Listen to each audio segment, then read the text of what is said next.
6th class. I hope you are all doing well. बेटा हम chapter 1 की exercise कर रहे थे, short question. First and second question हमने कर लिया था. नेक्स्ट क्वेश्चन है third. Name the structure which are present in both animal and plant cell. आपने बताना है जो हमने प्लांट और एनिमल सेल की डायग्राम की थी उनमें कौन कौन से स्ट्रक्चर हैं जो दोनों में प्रेजेंट हैं, यानी कि एनिमल सेल में भी प्रेजेंट हैं और प्लांट सेल में भी प्रेजेंट हैं. बेटा इसका आंसर है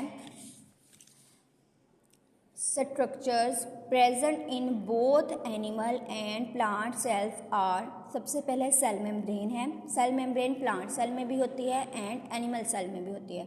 सेकंड है साइटोप्लाज्म. साइटोप्लाज्म जो होता है वो जेली लाइक मटेरियल था, वो एनिमल सेल में भी था एंड प्लांट सेल में भी था. Third nucleus. Fourth mitochondria. Fifth ribosome. यहाँ तक आपका क्वेश्चन 3 है. नेक्स्ट है क्वेश्चन 4. क्वेश्चन 4 है chloroplast are only found in plant cell. Why. उन्होंने कहा है कि एक ऑर्गेनेली है क्लोरोप्लास्ट, वो सिर्फ प्लांट सेल में पाई जाती है. वाई, क्यों, वजह, उसकी रीज़न बतानी है आपने बेटा. आंसर है इसका chloroplast are only found in plant cells because they contain chlorophyll which helps plant cell make food by photosynthesis using sunlight. Animals do not make their own food so they do not have chloroplast. बेटा इस question में ये बताया हुआ है कि chloroplast जो होते हैं ओनली प्लांट सेल के पास है. कि क्यों, रीज़न वजह ये है कि क्लोरोप्लास्ट के अंदर एक ग्रीन कलर का पिगमेंट होता है क्लोरोफिल. उस ग्रीन पिगमेंट का काम ये होता है कि उन्होंने सनलाइट को ट्रैप करना होता है और सनलाइट को ट्रैप करने के बाद कार्बन डाइऑक्साइड और वाटर को ऑब्जॉर्व करने के बाद उसको ग्लूकोज में कन्वर्ट करना होता है. और ये ग्लूकोज जो होता है वो एनर्जी प्रोवाइड करता है प्लांट्स को.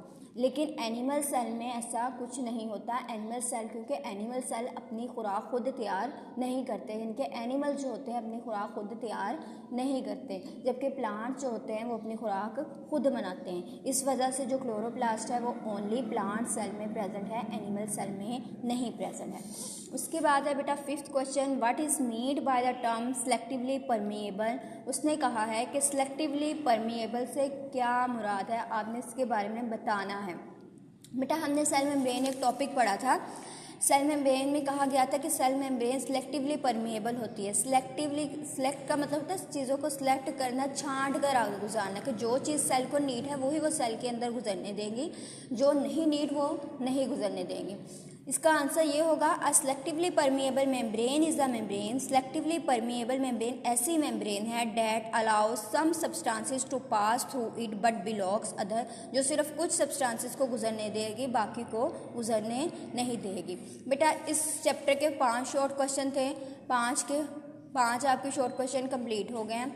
यहाँ तक आपने अच्छे से होमवर्क करना है, क्लास वर्क उसको अच्छे से नीट करेंगे, जिस तरह से राइट किया हुआ है वैसे ही करोगे. That's all about my lecture.